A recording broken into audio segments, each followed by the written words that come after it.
رب تبارک و تعالیٰ سے بخشش کی تو بندے کو امید ہے، اپنی توبہ استغفار کے لیے دعا کر رہا ہے، لیکن ایک مسلمان اس سے معافی تلافی کر رہا ہے، گڑ گڑا رہا ہے، لیکن یہ بندہ اتنا جابر ہو گیا، اتنا سخت دل ہو گیا ہے کہ اپنے مسلمان بھائی کو معاف کرنے کے لیے تیار نہیں ہے۔ سرکار فرماتے ہیں زمین والوں پر رحم کھاؤ، زمین والوں پر رحم کرو، تم پر وہ رحم کرے گا جس کی بادشاہت آسمانوں میں ہے۔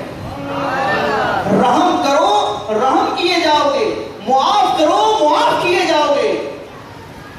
لیکن بندے کو معاف کرنے کے لیے تیار نہیں ہے،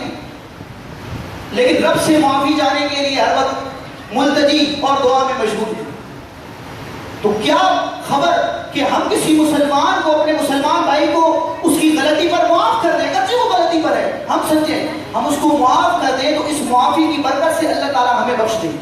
سرکار خود فرماتے معاف کرو، معاف کیے جاؤ گے، لیکن بندہ ہٹ گرمی پر اترا رہتا ہے، معاف نہیں کرتا، نہیں